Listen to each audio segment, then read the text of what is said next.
I turned the key in the lock as quietly as I could. The apartment was supposed to be empty at this hour. She told me she'd be at physical therapy. But I heard music, laughter, the unmistakable sound of someone dancing. My hands were shaking as I pushed the door open, and there she was, my granddaughter Emma. The girl I'd spent the last 14 months supporting through what she called the worst illness of my life. The girl who couldn't walk more than a few steps without collapsing.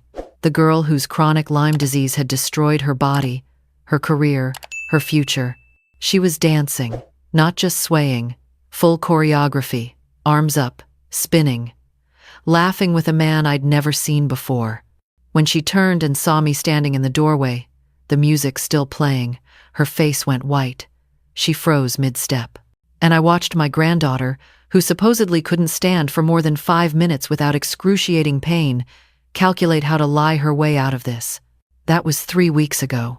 Let me back up, because I need you to understand how we got here, and why a woman like me, who spent 35 years as a registered nurse, who'd seen every scam and lie patients tried to pull, fell for this completely. My name is Margaret. I'm 62 years old. I live in Portland, Oregon in a small house my late husband and I bought in 1988. Richard passed away 4 years ago from pancreatic cancer. We'd been married 38 years. No life insurance, because we'd let it lapse when money got tight. But we had savings, we had investments, we had a paid-off house. I thought I was set for retirement. Richard and I had one daughter, Jennifer.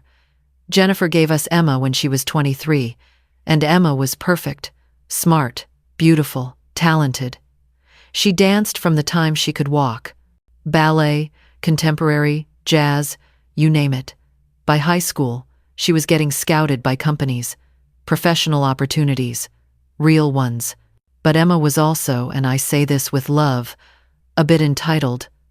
My daughter spoiled her, bought her everything, never made her work a regular job because it might interfere with her art. When Emma graduated high school, Jennifer took out loans to send her to a private arts college in Los Angeles, $28,000 a year, for dance. I thought it was excessive, but I kept my mouth shut. Richard told me, "Let Jennifer raise her own kid," and he was right.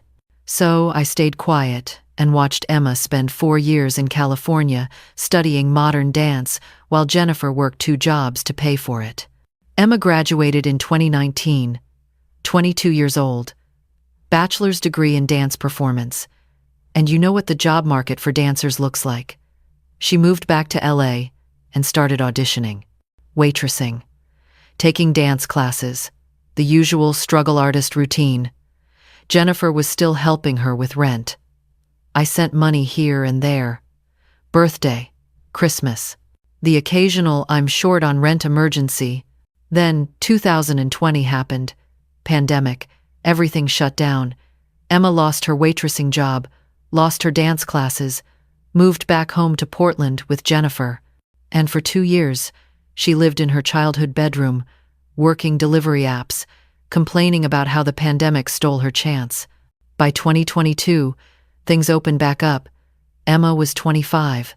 Jennifer sat her down and said, "You need to figure out your life. I can't support you forever." They fought. Emma moved out, moved back to LA, got a new waitressing job, started auditioning again. That lasted about 6 months. Then she got what she called the flu that wouldn't go away. Fatigue, body aches, brain fog. She went to urgent care. They said it was probably post-viral syndrome. Rest, hydrate. It'll pass. It didn't pass. Emma called Jennifer crying. "Mom, something's really wrong. I can't work. I can't dance. I can barely get out of bed." Jennifer flew down to LA, took Emma to a doctor. The doctor ran tests. Everything came back normal. The doctor suggested maybe it was stress, maybe depression. Emma got furious. "I'm not making this up." She went to another doctor, and another, and another. Finally, in November 2022, someone diagnosed her with chronic Lyme disease. Said she probably got it years ago, and it had been dormant, and now it was destroying her body. Needed aggressive treatment. Antibiotics, IV therapy, supplements, physical therapy, pain management, the whole protocol. The thing about Lyme disease is it's controversial. Some doctors say chronic Lyme isn't real. Others say it's very real and devastating. Emma latched onto the second camp, found a specialist, a Lyme-literate doctor who charged $600 per appointment and didn't take insurance. Jennifer couldn't afford it. She was barely making ends meet herself. She called me crying. "Mom, Emma's really sick. She needs help. I don't know what to do." And that's when I stepped in. Because I'm a nurse, I understand illness. I understand how devastating chronic conditions can be. And I understand that when someone you love is suffering, you help them. That's what family does. I called Emma. "Honey, I want you to move back to Portland. I'll help you. We'll get you better." Emma said no. She needed to stay in LA. Her doctors were there. Her treatment protocol was established. Moving would disrupt everything, but she couldn't afford her apartment anymore. Could I help with rent? Just temporarily. Just until she could get better and work again. I said yes. I didn't hesitate. This was my granddaughter, my only grandchild. She was 26 years old, and she was sick, and she needed help. I sent her $1,500 for December rent, then $1,500 for January. Then her doctor recommended a new treatment, something experimental. Out of pocket, $3,000. I sent it. Then she needed a better mattress because her body pain was so severe, $1,200. I sent it. By March 2023, I was sending her $3,000 a month, rent, treatment, food. She couldn't work. She could barely function. She sent me pictures of herself in bed, looking pale and exhausted. She sent me her appointment schedules, her medication lists, her physical therapy reports. Everything looked legitimate. Jennifer was worried. "Mom, are you sure about this? That's a lot of money." I said, "She's your daughter. What else am I supposed to do? Let her suffer?" But Jennifer had concerns. She said Emma's Facebook posts didn't match someone who was as sick as she claimed. She's posting about going to coffee shops, going to the beach. How is she doing that if she can't walk? I got defensive. "Jennifer, chronic illness isn't linear. She has good days and bad days. You can't judge someone's illness by their social media." And I believed that, because I'd seen patients like that. People with fibromyalgia, chronic fatigue, autoimmune diseases. They'd have a good hour where they could go outside, take a photo, smile. Then they'd crash for 3 days. That's how chronic illness works. But Jennifer kept pushing. "Mom, I think you should visit her, actually see what's going on." I said I would. I started planning a trip for April. But then Emma called, crying. "Grandma, please don't come. I don't want you to see me like this. I'm so sick. I look terrible. I don't want you to remember me this way." My heart broke. I canceled the trip, sent her an extra $1,000 instead, for a grocery delivery service, so she wouldn't have to leave the apartment. In May, her treatment protocol changed. Her doctor recommended IV antibiotics, weekly infusions, $1,500 per infusion, not covered by insurance because it was alternative treatment. Emma said her doctor claimed this could be the thing that finally helped her turn the corner, but she needed at least 12 weeks of infusions. That's $18,000. I didn't have $18,000 sitting in my checking account. But I had investments, I had retirement funds, and I had a granddaughter who was suffering. I pulled $20,000 from my IRA, took the tax penalty, sent it to Emma. She cried on the phone, "Grandma, I don't deserve you. I promise I'll pay you back when I'm better. I'm going to work so hard. I'm going to make this up to you." I told her not to worry about it. "Just focus on getting better, sweetheart." The infusions started in June. Every week, Emma would text me updates. "Infusion done. Feeling rough, but hopeful." I'd send encouragement. "You're so strong. I'm proud of you." In July, she said she needed to hire a part-time aide, someone to help her with daily tasks, cooking, cleaning, getting to appointments. $800 a week. I sent it every week, like clockwork. By August, I'd given Emma over $60,000. My daughter Jennifer was frantic. "Mom, this is your retirement. You can't keep doing this." I snapped at her. "What do you want me to do? Let my granddaughter die? You're her mother. Why aren't you helping her?" Jennifer said she couldn't afford it. She was drowning in her own bills. She'd already helped Emma for years. She had nothing left to give. I told her she was selfish. I told her she was a bad mother. We didn't speak for 2 weeks. When we finally did, Jennifer apologized, said she was just worried about me, said she'd try to help Emma more, but she still seemed skeptical. Then, in September, Emma called with more bad news. Her Lyme-literate doctor said she also had mold toxicity from her apartment. The mold was making her sicker. She needed to move. Immediately. But she couldn't afford first, last, and security on a new place, and she couldn't work to save up. She was trapped in a toxic apartment that was poisoning her. I asked how much she needed. She said $8,000. For a safer apartment, better air quality. It could be the difference between recovery and permanent disability. I didn't have $8,000 in my checking account anymore. I'd depleted my liquid savings, but I had equity in my house. I took out a home equity line of credit. $10,000. Sent Emma $8,000. Kept $2,000 for emergencies. She moved in October. Sent me pictures of the new place. Nicer, brighter. I can already feel the difference, Grandma. Thank you. I love you so much. By November, I'd given her over $90,000. I'd started cutting my own expenses, eating less, keeping the heat lower, skipping my own doctor appointments because I couldn't afford the copays. But Emma was my priority. She was young. She had her whole life ahead of her. My life was mostly behind me. This was what grandmothers did. My sister Ruth called me in December. She lived in Seattle.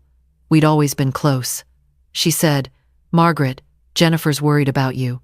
She says you're giving Emma everything." I explained the situation. Emma's illness, the treatments, the expenses. Ruth listened quietly. Then she said, "Have you actually seen her? In person? Since this all started?" I said no. Emma didn't want me to see her so sick. Ruth said, "Margaret, I love you, but that's a red flag. If someone's that sick, they want family nearby. They don't push them away." I got angry. "You don't understand chronic illness. You don't understand how hard this is for her." Ruth backed off, but she said, "Just promise me you'll visit her soon, before you give her any more money. Promise me." I promised. But I didn't book a flight, because honestly, I was afraid.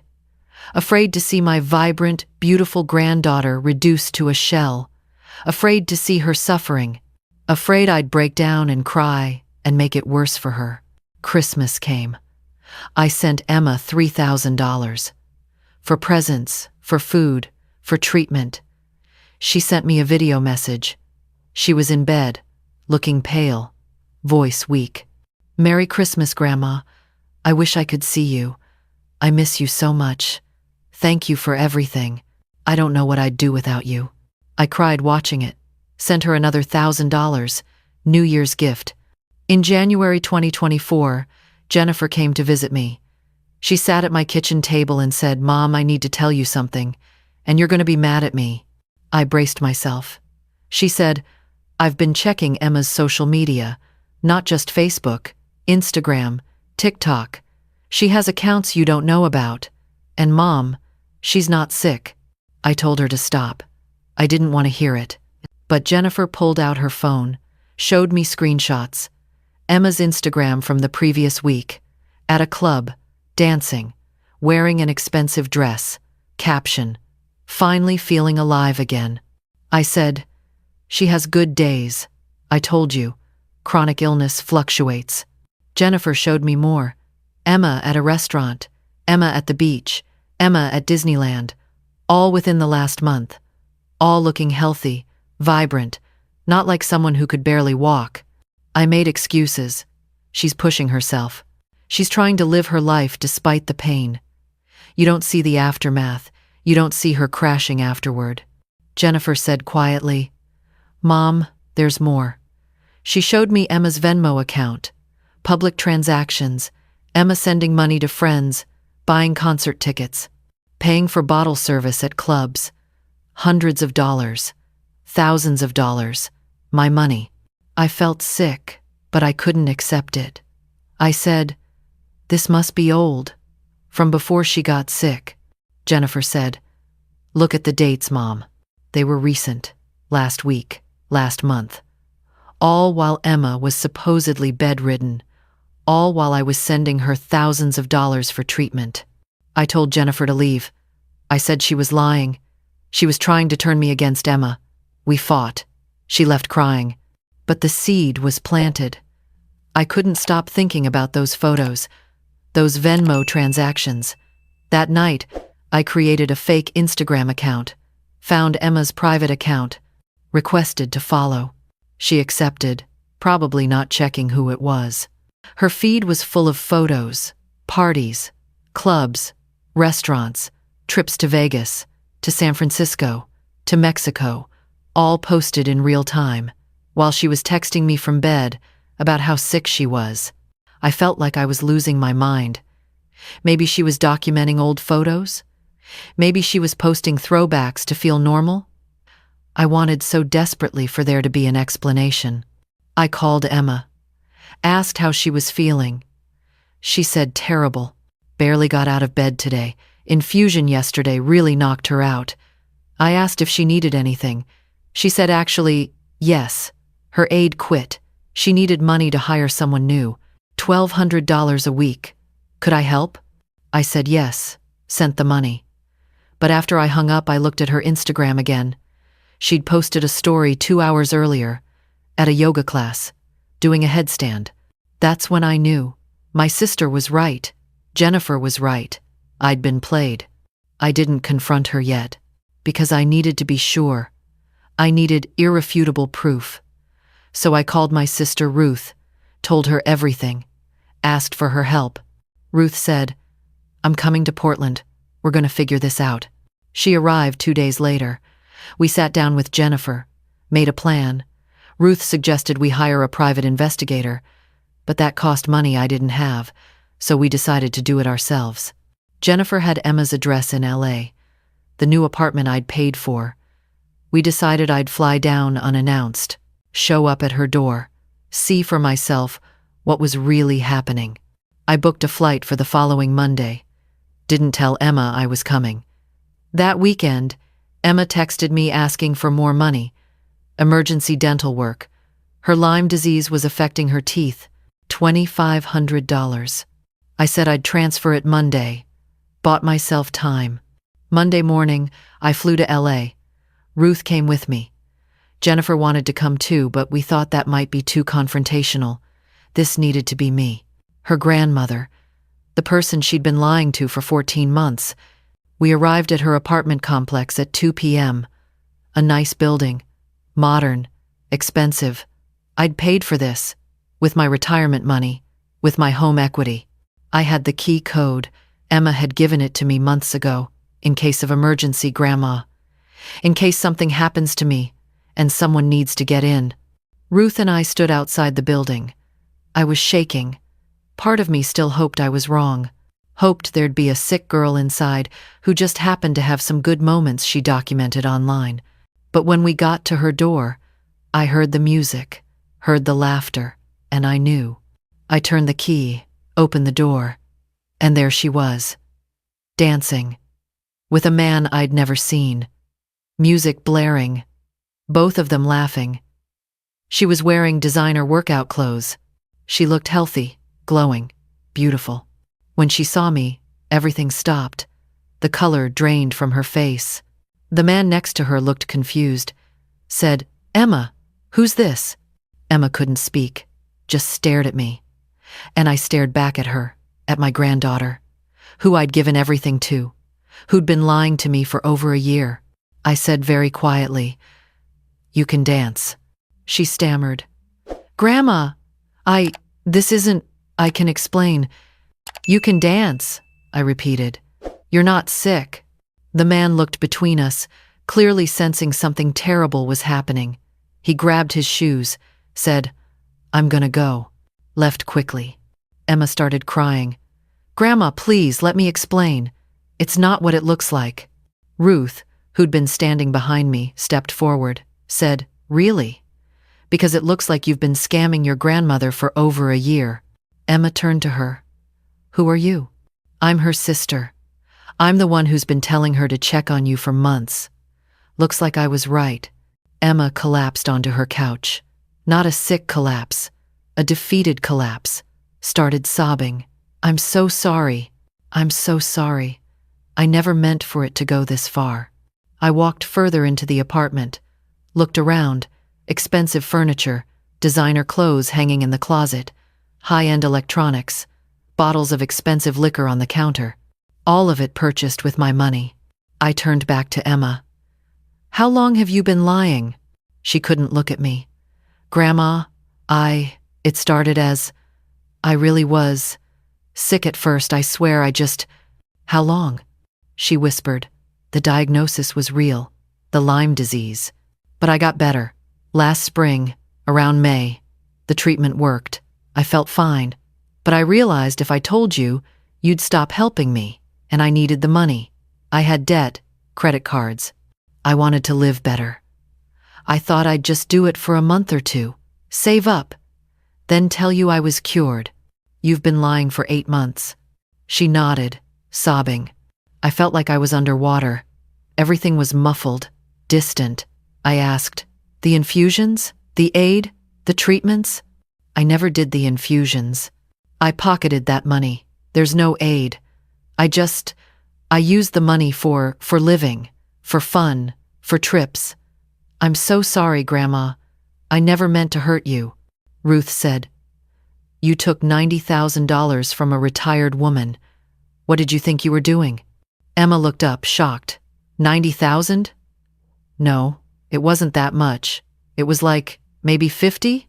I pulled out my phone, showed her my banking spreadsheet.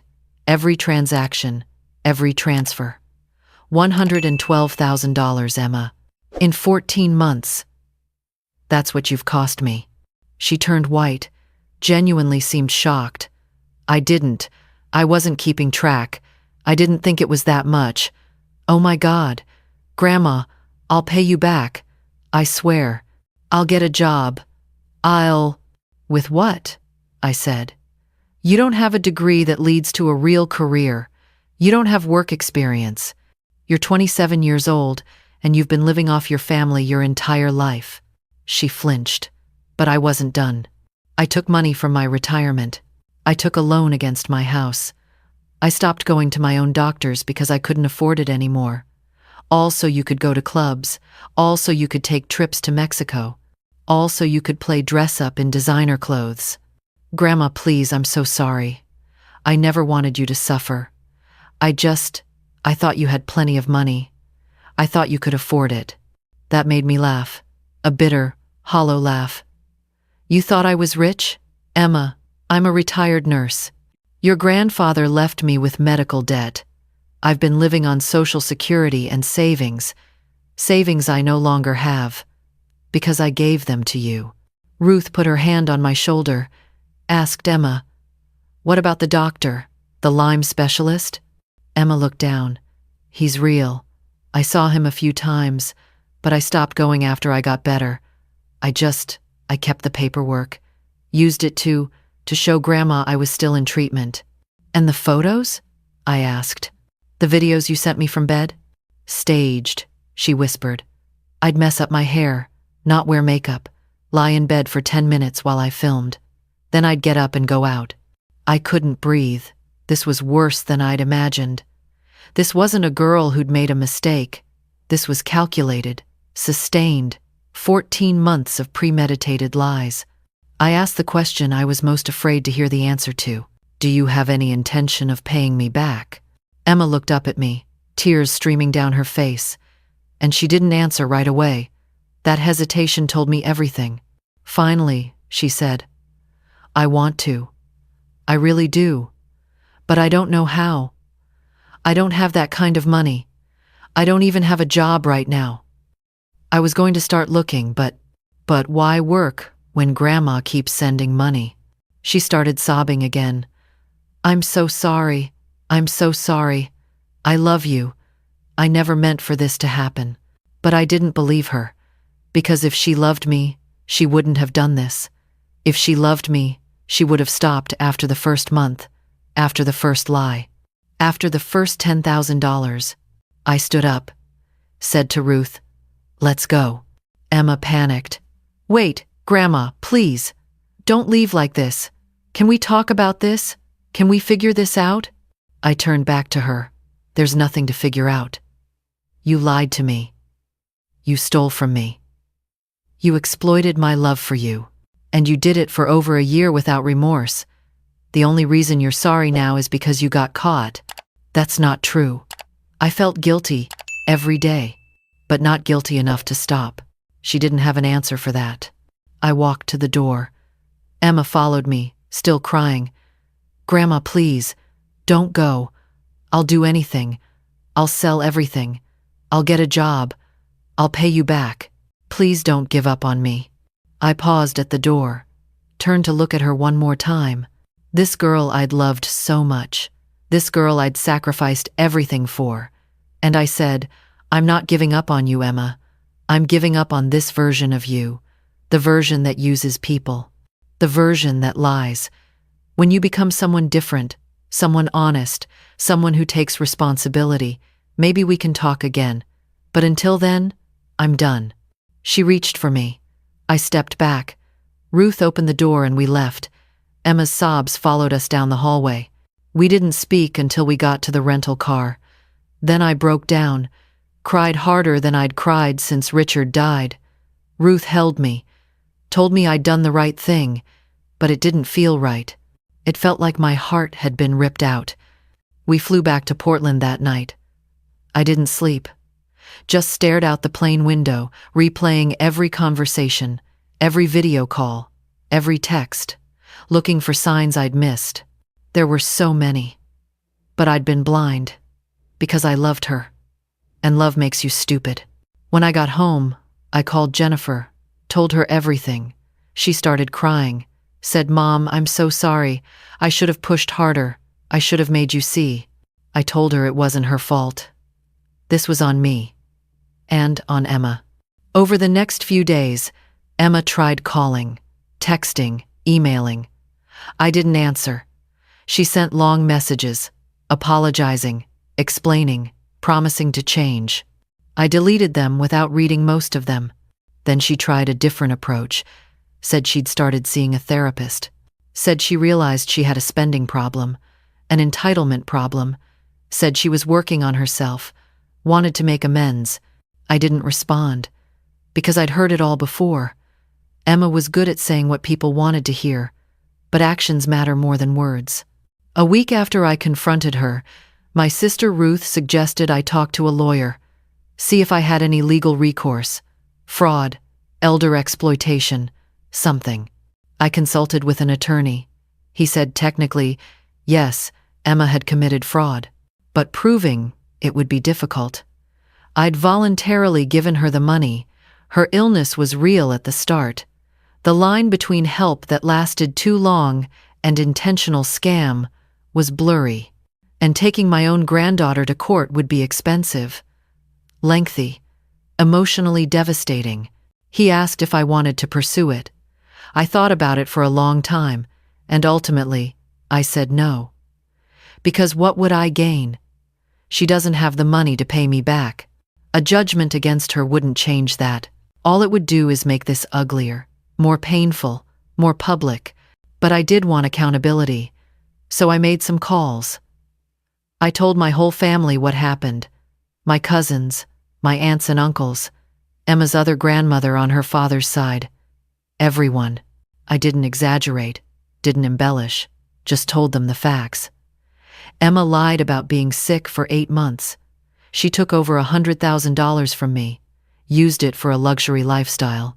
I have proof. Some people didn't believe me at first. Emma had always been so sweet, so charming, but I showed them the evidence, the Instagram photos, the bank statements, the timeline. They couldn't deny it. Within days, the family turned on Emma. People who'd adored her now wanted nothing to do with her. Her cousins stopped talking to her. Her aunt, who'd planned to leave her an inheritance, wrote her out of the will. Her grandmother on her father's side, who'd been sending birthday money for years, cut her off completely. Emma called Jennifer, hysterical, said I'd ruined her life, said the whole family hated her now, said she had no one. Jennifer told her, "You did this to yourself. Mom didn't ruin your life. You did, by lying, by stealing, by breaking her heart." I also made changes to my own life. Closed the joint bank account I'd had with Emma for emergencies. Removed her from my will. Changed my beneficiary on my retirement accounts. She'd get nothing from me. Not now. Not when I die. And I started putting my finances back together. Calculated how much I'd need to work to recover what I'd lost. At 62, I didn't want to go back to work, but I didn't have a choice. I started picking up part-time shifts at a local clinic, 3 days a week. It's exhausting. My body isn't what it used to be, but I need the income. I also started seeing a therapist, because this broke something in me. Not just the money, the trust, my ability to believe people, to help people without suspicion. I'd spent my whole life as a nurse helping people, and my own granddaughter had weaponized that against me. My therapist says I'm grieving, not just the money, but the relationship. The version of Emma I thought I knew. That girl is dead. Even if Emma changes, even if she becomes a better person someday, I'll never get back the granddaughter I had before this. That innocence is gone. That trust is broken. Forever. It's been 3 weeks since I confronted her. Emma has texted me a few more times. Each time her tone shifts. First, it was apologetic. Then, it was angry. You turned the whole family against me. Then, it was manipulative. I might hurt myself. This is too much. Then, it was bargaining. What if I pay you back $10 a week? Would that be enough? I haven't responded to any of it. Because there's nothing left to say. She made her choices. Now she has to live with them. Jennifer asks if I'll ever forgive her. I don't know. Forgiveness feels impossible right now. Maybe someday. If Emma truly changes. If she gets a real job. If she lives honestly for years. If she shows, through sustained action, that she's become someone different. Maybe then. But for now, I'm focusing on myself. On rebuilding my finances. On healing from this betrayal. On learning to trust again, cautiously. And I'm sharing this story because I want people to know. This can happen to anyone. I'm an educated woman. A healthcare professional. Someone who thought she could spot a liar. And I got completely fooled. By my own blood. If you're supporting someone financially, please, watch for the warning signs.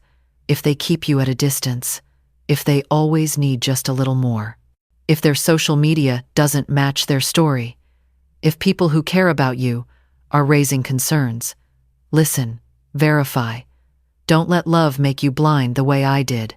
And if you're the person doing the lying, the person exploiting someone who loves you, please hear this. It will catch up with you. The money will run out. The lies will crumble. And you'll lose more than you ever gained. You'll lose the people who loved you. You'll lose your integrity. You'll lose yourself. Emma lost a grandmother who would have done anything for her. Anything legitimate. If she'd come to me and said, "Grandma, I'm struggling. I need help getting my life together. I need first month's rent and job hunting money," I would have helped her. Gladly. With boundaries, but with love. Instead, she chose to lie. And now she has nothing. No money, no family support, no trust. Just the consequences of her choices. As for me, I'm learning to live with this. Some days are harder than others. I see her photos around my house, and I have to turn them face down. I hear a song she used to dance to, and I break down crying. But I'm getting stronger, day by day. Ruth checks in on me. Jennifer visits more often. My friends from work have been incredible, and I'm slowly accepting that I did nothing wrong. I loved my granddaughter. I believed her. I helped her when I thought she was suffering. Those aren't failures. Those are the actions of a good grandmother. Emma's lies don't change that. Her betrayal doesn't diminish my compassion. What I won't do anymore is let that compassion be a weapon used against me. I'll still help people. I'll still be generous. But I'll also be wiser. I'll verify. I'll set boundaries. I'll listen when people I trust raise concerns. Emma sent one last text yesterday. I got a job. Starbucks. Minimum wage. I'm trying. I hope you're proud of me. I didn't respond. Because getting a job at 27 isn't something that deserves applause. It's the bare minimum of being an adult. And I'm not going to reward her for doing what she should have been doing all along. Maybe in a year, if she's still working, if she's living within her means, if she's shown real change, maybe then we can talk. But not now. The wound is too fresh. The betrayal too deep. For now, I'm focusing on my own recovery. Financial, emotional, spiritual. I'm rebuilding the life Emma almost destroyed, and I'm going to be okay. It'll take time, but I'm going to be okay. And if Emma ever reads this, if someone shares this story with her, I want her to know, I don't hate you, but I don't trust you. And until you prove, through years of honest living, that you've changed, I can't have you in my life. Not because I don't love you, but because I love myself too. And I deserve better than what you gave me. We all do.